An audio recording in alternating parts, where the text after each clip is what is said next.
Welcome back. What we're now going to do is we're going to use single shot prompting in order to ask ChatGPT to create images that will be covers for both a Word and PowerPoint document. Ordinarily, you would use a structured prompt with all of the elements. However, for the sake of this video, we are going to use an unstructured prompt, and it's going to be a single shot prompt.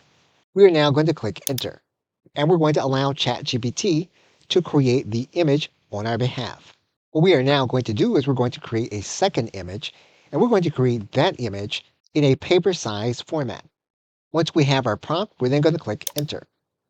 We're then going to allow ChatGPT to create our image. And we now have our new image.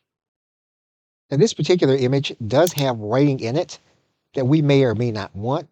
The writing is not spelled correctly. So we're going to edit this element. We're going to make this element smaller. And we're going to ask ChatGPT not to include the misspelled words. And we have now corrected our image. So we now have our images that we will be using for both our presentation as well as our cover page. Okay, so with that, thanks, and I will see you in another video.